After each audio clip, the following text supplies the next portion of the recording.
Bonjour Carole Gessler. Bonjour. Merci d'avoir accepté l'invitation de Grand Est Magazine. Merci d'accueillir le 5e numéro du trimestriel du Républicain Lorrain, de l'Est républicain, de Vosges Matin, des DNA de l'Alsace, ici, dans les studios de RTL, où vous avez présenté tout l'été mes chers compatriotes. Depuis septembre 2010, vous êtes à la tête du 19-20 de France 3.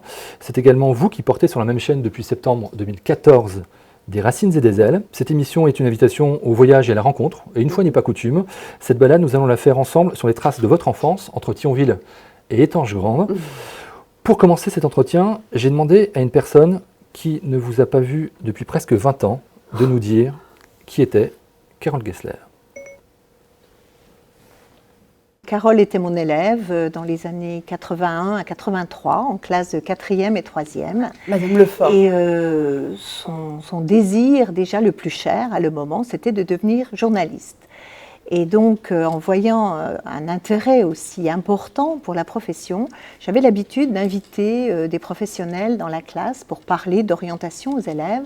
Et cette année-là, j'ai fait venir un journaliste, et du Républicain Lorrain d'ailleurs, et qui a présenté tout son parcours, quelles études il avait faites, et surtout les intérêts du métier, tout ce qu'il y trouvait d'épanouissant. Et donc Carole, évidemment, buvait ses paroles, et j'ai senti à ce moment-là, dans son regard passionné, dans ses yeux qui pétillaient, je me suis dit, inévitablement, Carole sera journaliste.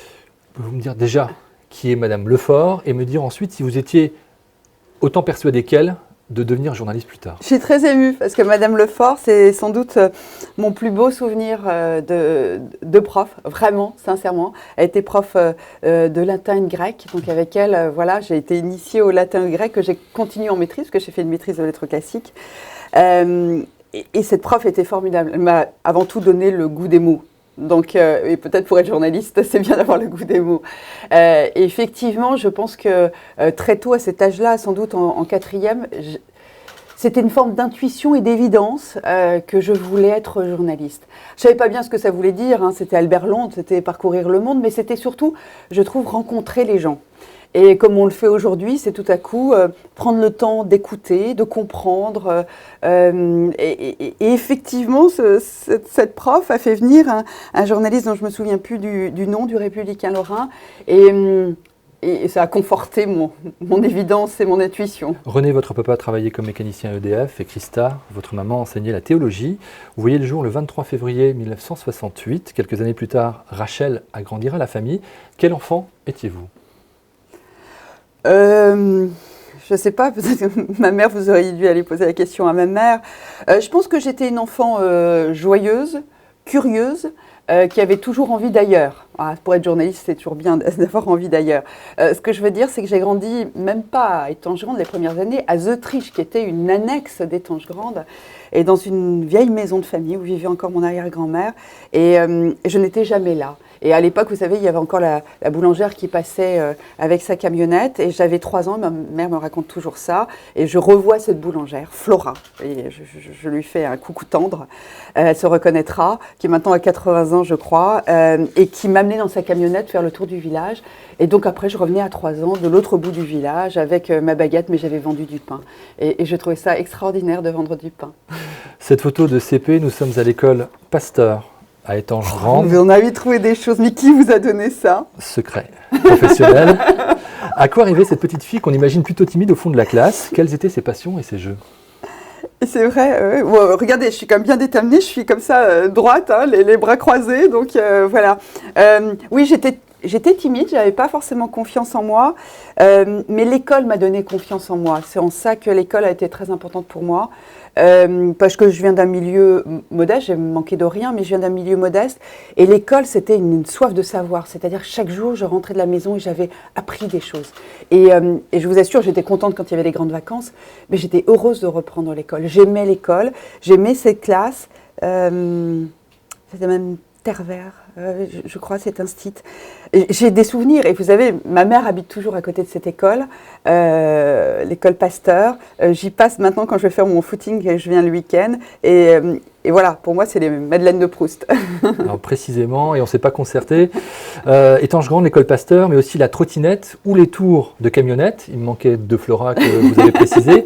Quelles sont vos Madeleines de Proust? C'est écrit. Ah, mes Madeleines de Proust. Je sais pas. Alors, je vous dis, les madeleines, si on prend vraiment le côté gourmand de la madeleine, moi, c'est les beignets du mois de février.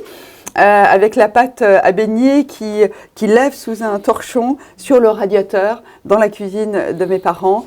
Et après ces formes, on prenait un verre et on faisait ces beignets. Et ça sentait bon et on s'en mangeait, mais des ventrées de beignets. Et ça, c'était le bonheur du mois de février. Voilà. Alors après, mes madeleines de Proust, c'est les grandes balades dans la forêt, derrière chez moi, justement, derrière cette école primaire. Ces grandes balades du dimanche après-midi. Ça, c'était le bonheur de la nature et je pense que je ne l'ai jamais perdu parce que j'ai vraiment besoin de ça. Et puis après, je pense que c'est les déjeuners en famille du dimanche. Vous savez, c'est des déjeuners qui s'étirent où votre mère a fait plein de bonnes choses, tout ce que vous aimez forcément, et vous y passez des heures et des parties de belote aussi. Je suis restée une provinciale plus qu'une parisienne, disiez-vous dans nos colonnes. Ouais. Que reste-t-il de la Lorraine dans celle que vous êtes aujourd'hui ? Ce que je suis. Je dirais ce que je suis. Vous savez, j'ai la chance d'avoir un lieu qui sont mes racines. Ma mère vit en Lorraine, ma sœur vit en Lorraine, a eu ses enfants en Lorraine. Mon papa est enterré à Étanges-Grande. J'y ai mes cousins, mes tantes.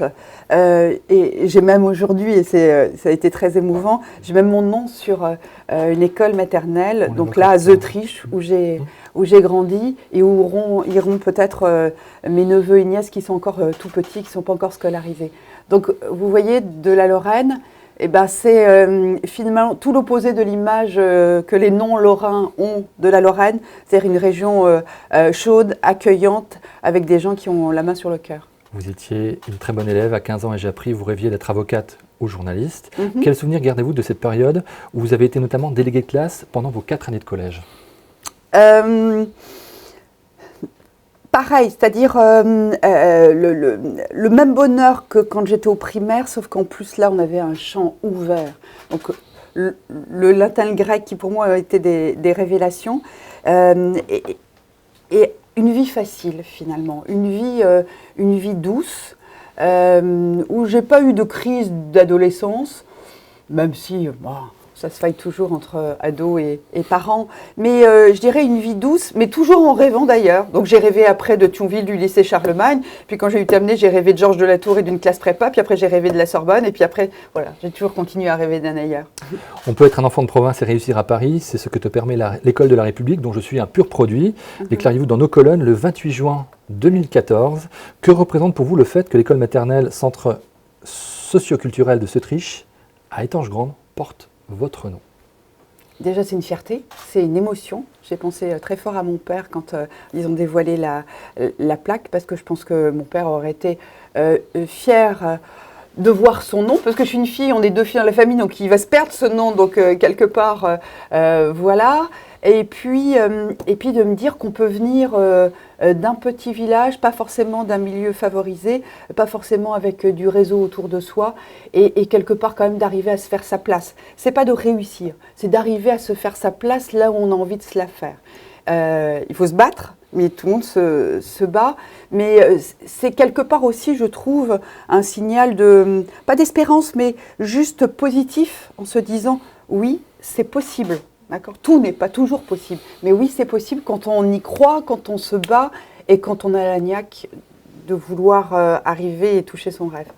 Revenons quelques instants à Madame Lefort qui a une question à vous poser. Oui. Je voudrais te demander quel pouvoir te donnent les émissions télévisées pour porter les valeurs humanistes qui t'ont formé. Et je complète, quelles sont les valeurs que vos parents vous ont inculquées? Alors, déjà, quand elle dit quels sont les pouvoirs, je dirais plutôt la responsabilité. Parce que finalement, quand vous parlez, c'est comme vous, quand vous adressez à vos lecteurs, quand vous parlez à 3 millions de personnes pour Déraciner des ailes, 3,5 millions pour le journal ou l'émission d'RTL cet été, il y a une responsabilité. Les gens vous écoutent, alors ils peuvent zapper, etc.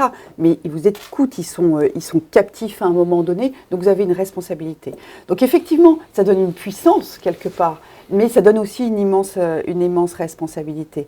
Et du coup, en ce cas, celle de la transmission de mes valeurs, qui sont celles, pour moi, la toute première que j'essaye d'enseigner à mes enfants, c'est celle du respect.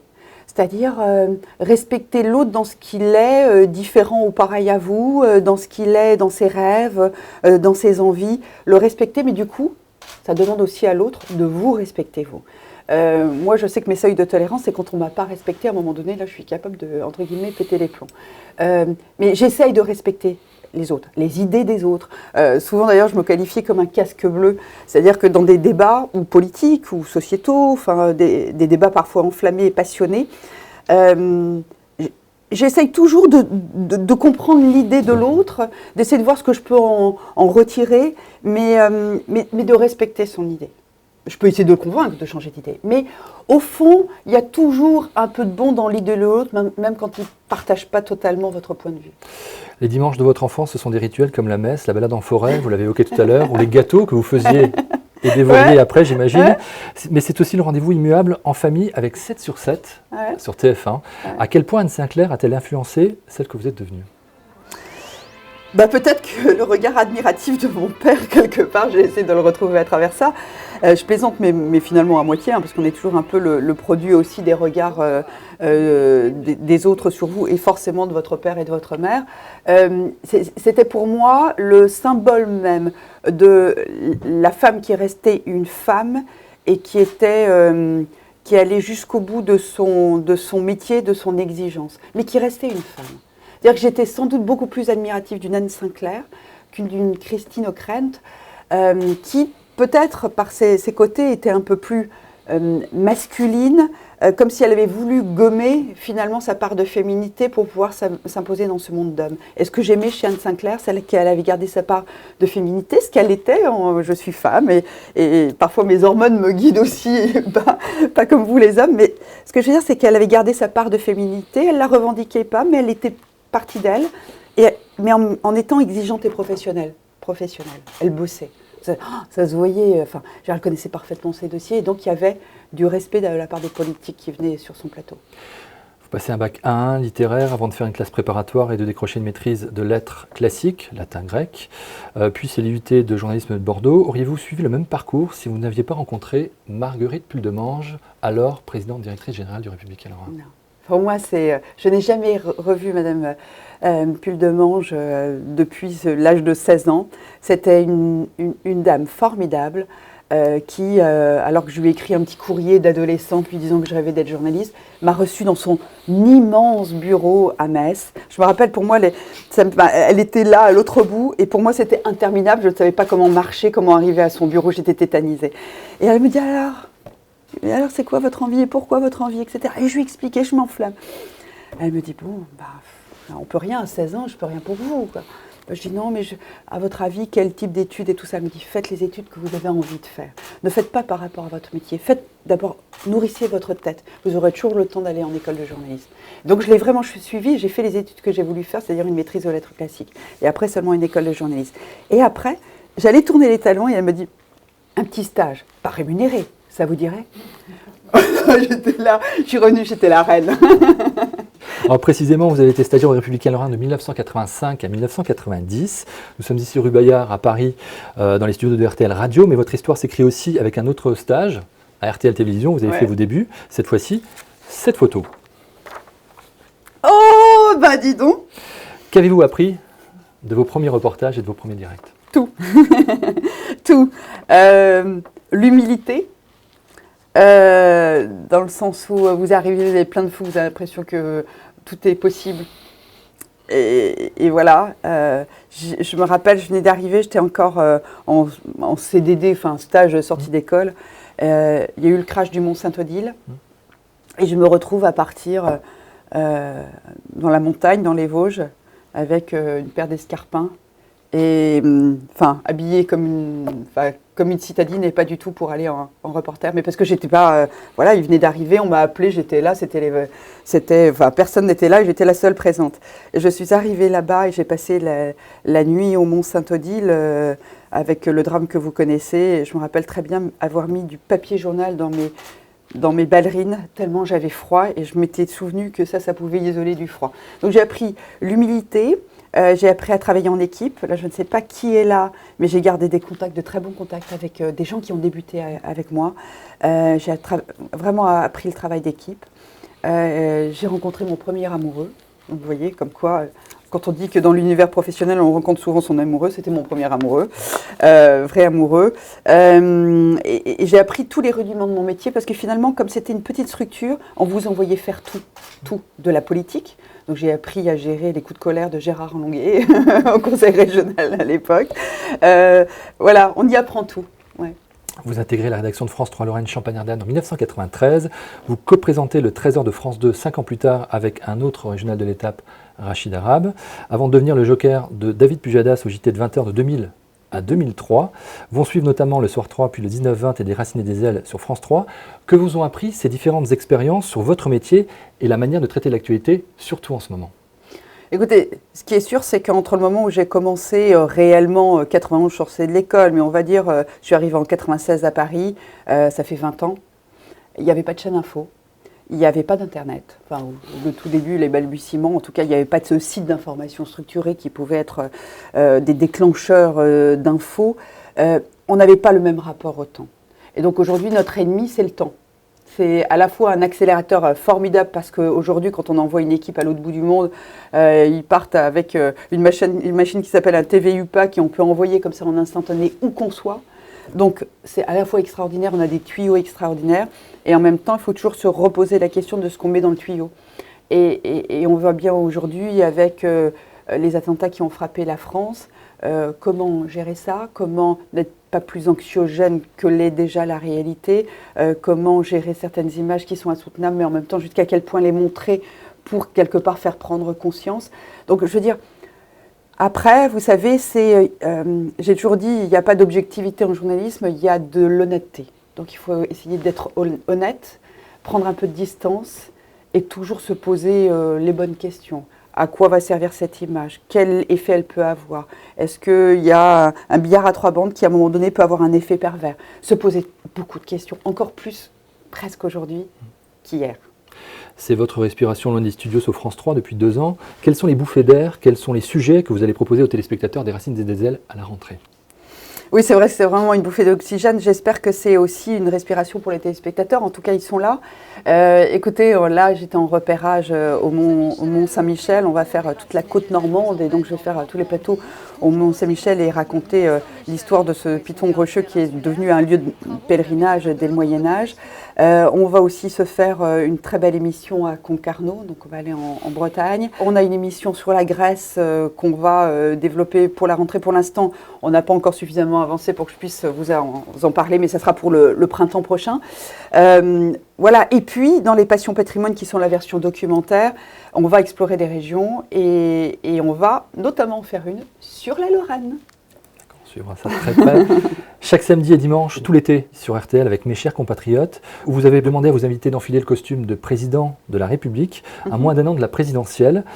Sentez-vous que la politique a besoin de se renouveler et celles et ceux qui en font aujourd'hui, de se remettre totalement en question? Ouais, vous le voyez bien, qu'on est un carrefour où on sent bien qu'il y a un vieux modèle qui essaye de résister et un nouveau qui essaye de s'implanter. Je ne vais pas mettre de nom, mais on le voit très bien. Oui, je pense, vous savez, moi j'ai une fille qui va voter pour la première fois en mai prochain. Elle aura 18 ans en mars prochain, donc elle aura le droit de voter. C'est très bizarre d'ailleurs, c'est avoir son aîné qui va avoir le droit de vote, donc le droit de dire son avis, de s'intéresser à la politique, et qui aujourd'hui s'informe différemment, voit les hommes politiques différemment, et beaucoup moins dans des structures de partis qu'avant, attendent plus des énergies un peu neuves, etc. Donc je veux dire, je pense, écoutons notre jeunesse, je pense qu'elle a beaucoup à nous dire là-dessus, elle voyage beaucoup, elle s'intéresse beaucoup, elle lit beaucoup sur ce qui se passe à l'étranger. Je pense qu'il faudrait qu'on l'écoute peut-être un peu plus, notre jeunesse. Vous n'êtes pas sur les réseaux sociaux? Non, vous l'avez remarqué. J'ai remarqué, vous fuyez les mondanités. Mon point d'équilibre, nous confiez-vous le 21 septembre 2008 dans ce portrait. C'est ma famille, Quelle maman et Carole Gessler avec Margot, 17 ans, et Arthur, 15 ans. Alors, c'est bien parce que comme c'est moi qui ai la parole, je vais pouvoir dire ce que je veux. Je suis une maman pas trop angoissée, mais comme je veux toujours que tout se passe bien, j'ai tendance à essayer de faire avant eux ce qu'ils ont à faire. Si je m'explique, quand la chambre est en bordel et que ça ne va pas assez vite, je la range à la place et je ne leur rends pas service. Ce que je veux dire, c'est que comme j'ai toujours peur que qui rate quelque chose, etc. Je suis une maman poule, voilà, mais comme plein de mamans. Enfin, je suis sûre que plein de mamans se reconnaîtront là-dedans. Et d'ailleurs, ça vaut des débats souvent au sein des couples sur « mais laisse-les prendre leur indépendance, grandir, c'est dans l'erreur qu'on apprend, machin, nanana. Oui, mais quand même, il faut les protéger. » Voilà. Je pense que dans tous les couples, faites un sondage. À peu près la même chose. Vous êtes depuis juin dernier la marraine du 40e régiment de transmission basé à Thionville. Stéphane Bern, qui était l'invité du 3e numéro de Grand Est Magazine, en est le parrain. Votre emploi du temps vous permet-il de revenir souvent en Lorraine ? Écoutez, je suis revenue pour le 40e RT à Thionville. On a passé une journée à Verdun avec les militaires et avec leur famille. On a fait une grande balade, on est allé au fort de Douaumont, on a fait la cérémonie là-bas. C'était vraiment super, à la fois émouvant, mais surtout très, très familial, très léger. J'étais avec mon fils. Oui, j'y reviens à passer au goût de ma maman, mais parce qu'on a des vies dingues, parce qu'il y a toujours autre chose qui vous bloque. Mais oui, j'y reviens parce que ce que je vous ai dit, je sais d'où je viens. Et je pense que j'ai vraiment besoin régulièrement de me rappeler d'où je viens. Vous aimez beaucoup le voilier. Pendant 1 an, avec votre mari Franck, vous aviez largué, il y a quelques années, les amarres pour l'Australie. Quel projet pourrait vous donner envie de changer de cap, personnellement ou professionnellement aujourd'hui ? Aujourd'hui, je suis bien dans ce que je fais. Donc aujourd'hui, la question ne se pose pas. Dans quelques années, moi j'ai une passion, mais qui rejoint finalement celle du journaliste et la première motivation du journaliste, qui est celle de rencontrer les gens. J'ai une profonde admiration pour les élus locaux. Quand je dis les élus locaux, je pense aux maires des petites communes qui, tous les jours, se démènent, sont inventifs, créatifs, pour donner une âme, régler des problèmes du quotidien, trouver du mobilier pour leur salle de classe, trouver telle et telle chose, réaménager leur ville, la rendre vivante. Je trouve que c'est alors, je ne sais pas si on a envie, je n'en suis pas sûre de faire que ça, mais je trouve que c'est un très bel investissement et pour moi, c'est vraiment l'implication dans la cité, comme on le dit.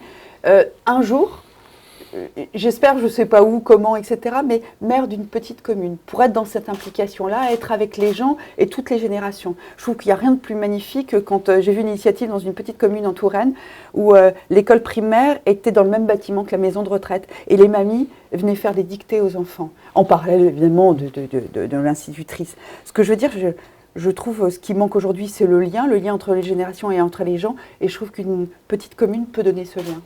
Ce sera ma dernière question, Carole Gessler. Quel regard poserait l'adolescente que vous étiez si elle avait l'occasion de vous voir aujourd'hui à la télévision, sur une tablette ou sur un mobile ? Je dirais, Carole, tu as eu raison de croire en tes rêves.